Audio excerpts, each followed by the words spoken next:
Now I'm just recording to be recording. Then I went back to the wired mic because I only got one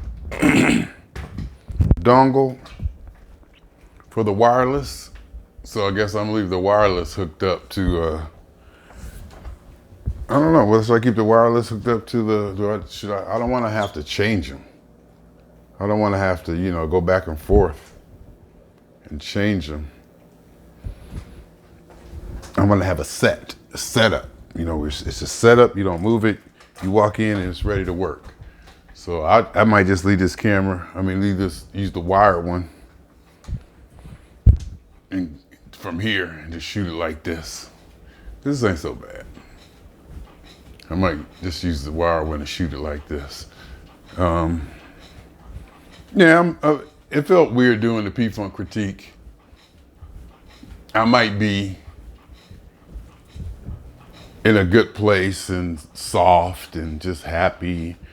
It just felt, I didn't even feel like, I didn't even want to, I just wanted to say a few things about it just to be saying it from more like an academic standpoint than a personal, well, there are some things I don't like. And that's all I'm saying. This all, you know what? This is Jeffery TV. And the only thing this is about what Jeffery likes and don't like. That's all plain and simply it is. Plain and simply, this is Jeffery TV. It's all about Jeffery, and I'm Jeffery. And I do have enough pride, self-awareness, whatever you want to call it, in myself, for myself, to think that what I have to say and do is worthy of being said and done. Oh, last night I was acting. It's not that I was acting up, okay? This crowd last night they were young and the music was good. Okay, the crowd last night, the music was good. It was at the House of Blues, Disneyland. It was definitely hardly any black people in there, basically, and we're used to that. But the crowd was more Mexican. It was more brown and white. But there was, it was mostly younger kids, I would say 25 to 30, even younger than that. It was kids mostly, and it was some old people. It was some of us in there, definitely older. But the vibe was good because you look around, people just dancing. The music was good. Number one, the music was good, so people were like just dancing, and you see white girls dancing, doing white girl dance. But it wasn't no hippie dancing. Everybody was pretty much on beat, or just trying to get the beat and not just being that old. And I said that condescendingly, I didn't mean to. Actually, I probably did. No, I didn't mean to. I said that condescendingly, I didn't mean to, even though I did, and I don't regret that I did. I just didn't mean to. I'm trying to be more positive and less argumentative, less confrontational, because basically, I'm in a place where there's no reason for me to be angry or combative. I have no reason to be angry or combative or aggressive. There's just no reason for it. I shouldn't have to be sassy or, I don't have to do any of that. It's just not there. Or it's like, oh, you better do this, or yeah, look at me. Oh, you better get off me. This little, hey, you better get off me. Look at me. You better get off me. That kind of banter. I don't want to say ghetto, but and it's affection. It's not a bad thing. People do. I've done it all my life, but now that I'm older, I'm tired of it, and I'm there. I was telling somebody, we won. It's over. We won. We don't have to do all that anymore. The battle is over. The war is over, but you're still fighting the battle. And in certain things, the war is never over, but still, we're at the tail end. The other team is giving up, or they're so minuscule that it's not important to have that much focus.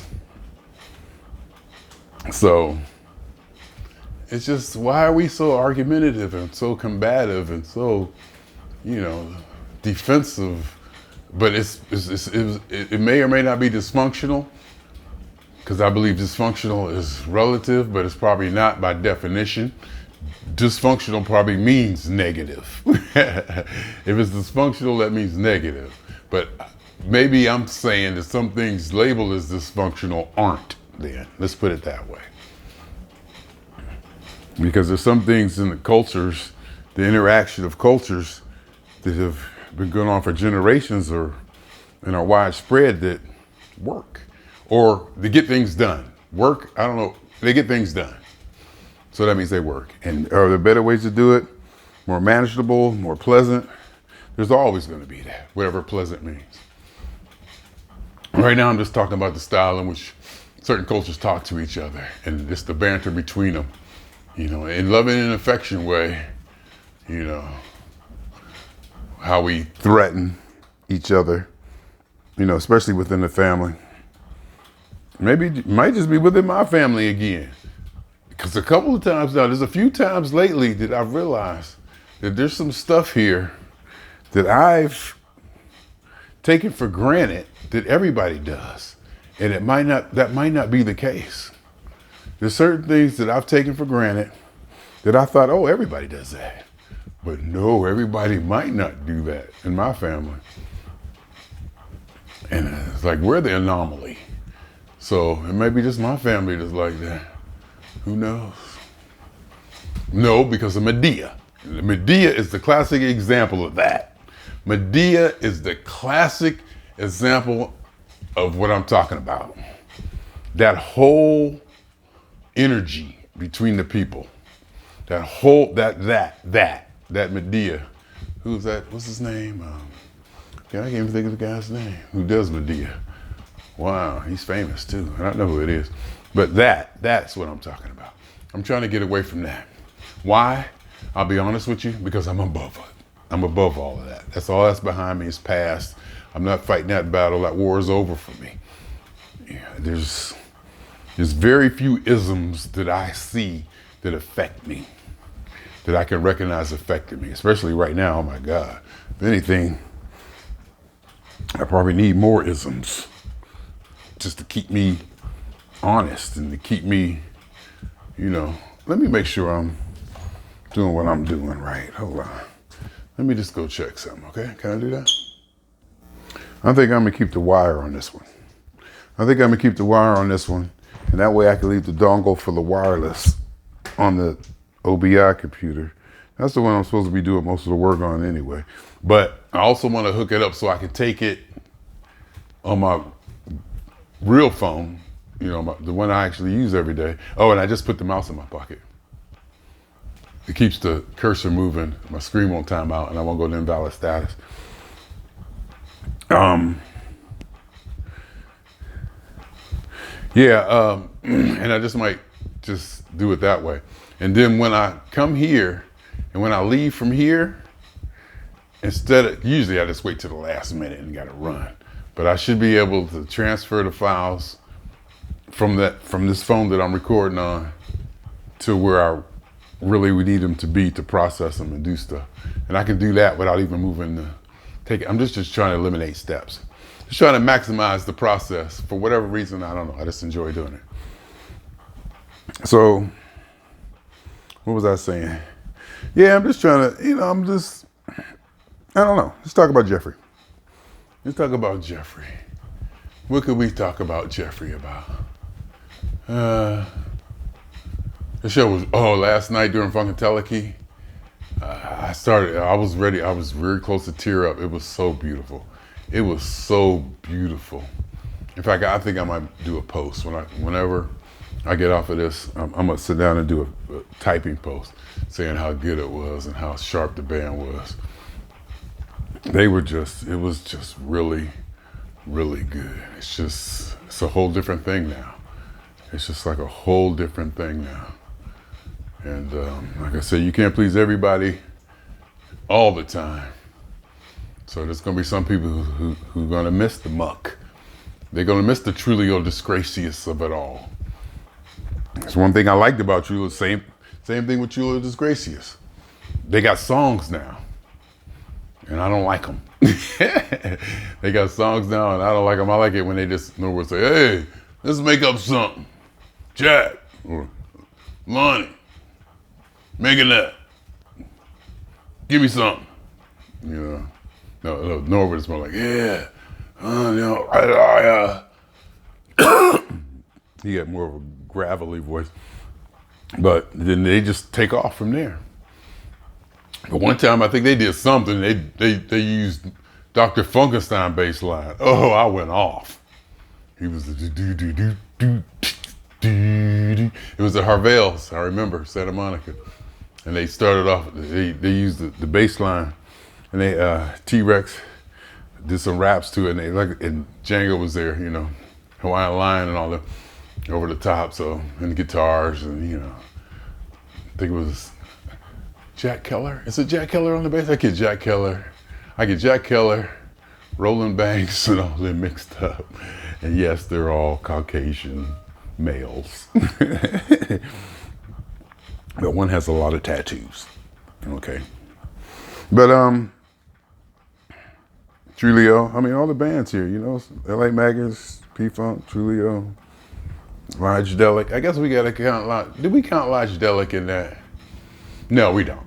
And the reason we don't, well, the reason I don't, because I like to have a pedestal. I like to have people up on a pedestal, and I put them up there, and I keep them up there, and even if they want to get down off of it, they ain't allowed. Because I want to have some people that I look up to. And when I start thinking about the Lodgedelics and the bands of people of the mother band, I want to keep them up on a separate pedestal. Because I want the stuff that we're doing, quote unquote, we're doing here on the local level and more grassrootish, you know, as a hobby and not as a professional. Some of them are professional, you know what I mean? That gray area between,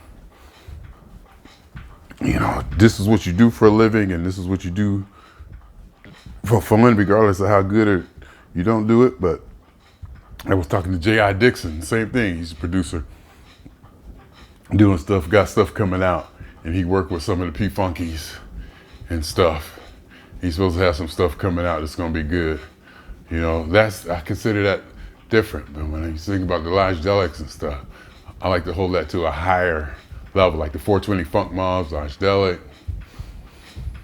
You know, just to have a hierarchy. And then there's probably some of we and they. And I'm into we and they, even though we're supposed to. It's not, we're like all, no, there's we and they. There's definitely lines drawn. There has to be, especially when you get up around the levels I'm talking about, Lodgedelic and Fishbone and Trulio. And I learned what those lines were about 10, 15 years ago. But we were talking about Jeffery. What can we say about Jeffery? Jeffrey's wearing smaller clothes now. I just went through my clothes today, threw some more stuff in the Goodwill bag and stuff that I know I'm not gonna wear, even though I keep it and it's good. It may or may not fit. I got a lot of large stuff in there. And to be honest, the medium stuff fits kind of tight. It fits kind of tight. I don't think, I have larges that may have shrunk and they fit tight. But I don't have anything that's like big and bulky anymore. That stuff I get rid of. Like this one I have on right now, I think it's a large. You see how it shrunk or whatever, and it fits all tight, which I don't mind. But it kind of shows these things, which are getting better now that I'm doing this, I think.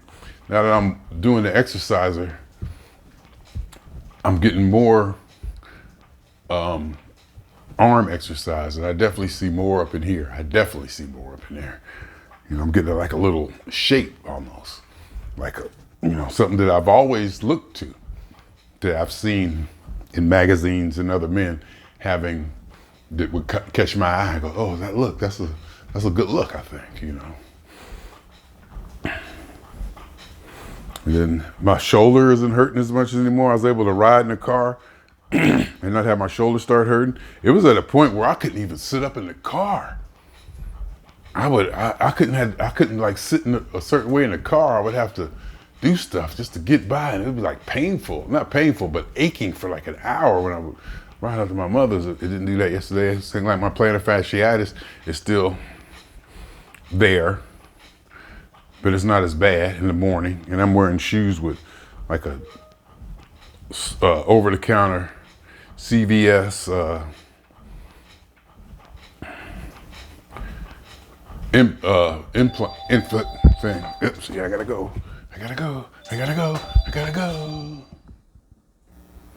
Yeah, so now I'm just doing this and talking. Just to be talking. I can't even remember what I was talking about before, but I was just thinking too. It felt weird critiquing the P-Funk shows. I mean, but I guess somebody has to do it, and maybe I'm not enjoying it as much anymore. Maybe I'm going soft.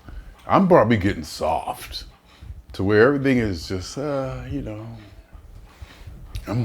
feel it. Well, maybe I'm not soft, but I'm above things. I'm definitely above a lot of stuff. It's behind me now and above me.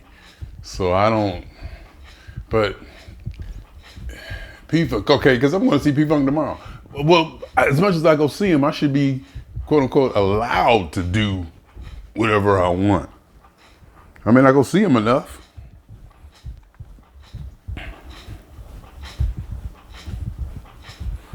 I wonder if that has anything to do with anything now. Does it really? Does that really have anything to do with anything just because I go see him all the time? How much authority, no, not authority is not the word. Jurisdiction is definitely not the word. Anytime you say authority, jurisdiction, I have zero. The only jurisdiction authority I have is over what goes on inside these walls that I'm standing in right now. And that's even limited considering I don't own these walls. So, what was the word? Not privilege. Privilege is definitely not the word. Opportunity. Definitely have the opportunity because I've seen the band so many times. The information that I have or my insight, whether my insight is helpful or relevant or significant is too strong of a word, and not, I didn't eat. I gotta eat. I just felt my stomach turn a little. I gotta eat. I haven't eaten. Oh, because what I tell you about I did last night? I went to Carl's Jr. last night. After the show, I haven't done that in a long time. The same Carl's Jr. I used to go to all the time, 24 hours. And they had milkshakes, and I got me a milkshake. I got me an Angus steak burger, some fries, large fries, and milkshake. And the fries were good. They weren't like big. Carl Jr. used to have weird fries, but now they're more shoestringy, because I like them shoestring fries. And the shoestring fries from places come out better than the shoestring fries that I make in the air fryer, and it seems like they should be the same. I gotta pee. No, watch, I gotta pee. Freaking phone gonna ring. Watch. That's just how it goes. I just threw a hamburger patty in the air fryer. I'll break out some Texas toast and make a hamburger. Texas toast burger. Extra sharp cheese. I think I put some baby spring salad on it. Mayonnaise, Thousand Island, blah, blah, blah. I even think I got a few pepperonis left, or salami slices I might throw in there. Just get some in my stomach, and hopefully it'll happen quick enough. Because the way my stomach just turned, I should be able to make it probably another half hour before I can eat that sandwich. And that'll be after my next break. Yeah, we'll see. We'll play it out. And so tomorrow, get up, drive to Vegas, see the band again. So I've seen them all this time, right? So I've seen this band a whole bunch of times, all right? And from that, there'll be insight from that. Regardless of how subjective that insight is, it will resonate with some people or not. Some people will be able to take this information. It is information, so I do have valid information on Parliament Funkadelic because I've seen them so many times. That can be validated or accredited. Accredited? I don't know if accredited is the right word, but you know what I mean? I can make a case that, hey, I've seen this band this many times up close. I've studied it, based on my experiences with it. I'm like, so if I have an opinion, That opinion should or may or may not carry weight just based on how much I've seen the band and how much I know. Then you can take what I say about the band from before, apply it to what you already know or what you already think of what you've seen, the predictions may have made or things I've said that may have happened, over the years. That could provide some credibility to the insights that I give on this band. Why do I do it? I think I still do it now because we used to do it. We used to write. I think Dr. Brookenstein is the one. He writes out the reviews like we used to do them 10 years ago, 10, 15 years ago. I mean, song for song and just, really good reviews, thorough reviews. We used to do that. We used to go to shows and do that. Well, at least I know I did. Then I think, what if I started that? What if I started all that? Maybe I was the first one doing it, then other people started doing it. Because I would give a review, and I got a bunch of them, and I think I got them all. I should have them all on my website someplace. So I should be able to corral them all up, put them in that big Jeffery TV database that I hope will live on way past I do. That information in that database, someone might find it credible. Just check to make sure I have my phone in my pocket. I'm doing all this and don't have my phone in my pocket. I don't even know how many steps I get. I'm just trying to get to 10,000 a day. Because I didn't do any, I think I did a little bit of pre-step. Got on this before work. I did it at lunch, did it at break, so I might be in there. I might be in the, close to the 10,000 range. I'm not going like super fast or super hard at it, but it feels good. I'm not sure if you can hear the air fryer going. I got quiet to see if the noise suppression, there is no noise suppression on this one. I'm on another recording system. And I think the wireless mic is a little less bassy and boomy than this one. And I'm not sure if I like that or not, but since it's less bassy and boomy, it'll probably cut through music that I'm playing. It's probably easier. The clarity is probably higher. See, now my body has gotten loose, and I'm getting my body saying, "All right, now we're ready. We're loosening up now. Let's pick up the pace a little bit. It's more comfortable." My body says, "Okay, it's more comfortable for you to pick up the pace than going at this." So I just naturally pick up the pace. My body says, "Okay, good." I'm feeling a little bit of soreness in my hip. That's normal. None in my shoulder, none in my foot. Low impact. It's been a while since I've been on the bike. You know what would be really good? If I was to get up no, that's ridiculous. I was gonna say if I was to get up and take a bike ride before I went to Vegas. Now that would be something. Get 8,000 steps in. Cause I'm gonna be, show tomorrow, P-Funk show tomorrow, I'll be running around. I'll definitely be running around in Vegas, or hell, I might. Trying to see, I thought I was hearing the mouse button click as I was doing stuff, and if it was clicking, it might be clicking on something on the computer. I might be sending messages or logging myself out or something. Cause I put it in my pocket. And see, one thing about this, I'm wearing these big my size 38 pants. Maybe when I start wearing the 36 pants, the pocket would be too tight. And I can't get the mouse in there. Just something to think about, just something to think about, just something to think about, just something to think about, just something to think about. And I'm just going on and on and on and on and on. On and on and on. So I get to Vegas, Vegas, blah, blah, blah, blah, blah, Vegas, Vegas. I remember the first time I went to Vegas, I was excited. First time I went to Vegas, got on a crap table, didn't know what I was doing. It was back when I was drinking. I was broke within an hour. I'm there with people who are gonna be staying for 2 days. I'm broke. We didn't even have enough money to eat. We was broke and had no money to eat. I'm up there just giving money away. I didn't know how to shoot craps. I didn't know what I was doing. And I was just giving, I don't know what I was thinking. But you learn that lesson. I learned it a couple more times after that, being in that place broke, nowhere to go, nothing to do, be like on an excursion, or you with somebody and you just broke, you ain't got no more money. And I got tired of that. No, I didn't get tired of that. I just got tired of losing. Because I'd be like losing and I still have money, but it would hurt. And then I just stopped gambling and maybe just playing sports books or Keno or something like that. And doing the buffets. I would play the buffets, and Vegas got really good to me.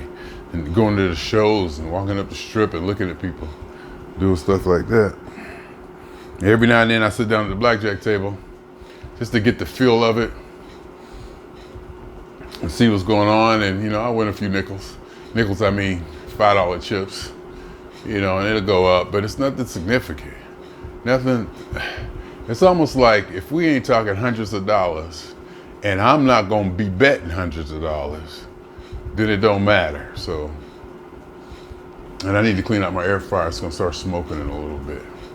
And also what I've noticed I'm doing, I don't cook my hamburgers as much anymore. I cook them, but I used to like them burnt up, but I don't like them charred anymore. I like them to have a little bit of still meatiness to them, a little bit juicy. So I've been doing that. Then I'm gonna have to take the Texas toast out the freezer and put it in the air fryer because I keep my things frozen. You know what else I keep frozen? I make Jell-O, but I keep the Cool Whip frozen. The whipped topping, I keep it frozen. Then I get it out of the freezer and I actually gotta cut chunks of it and I eat it frozen. You could eat that stuff frozen. It's good to eat frozen if you ask me. So and I eat it frozen with my Jell-O. So hopefully I'll have that. And if I can get away with just Jell-O tonight and not make brownies, that'll set me up to where I can go tomorrow and act a fool. Because Sunday, gotta go. 2,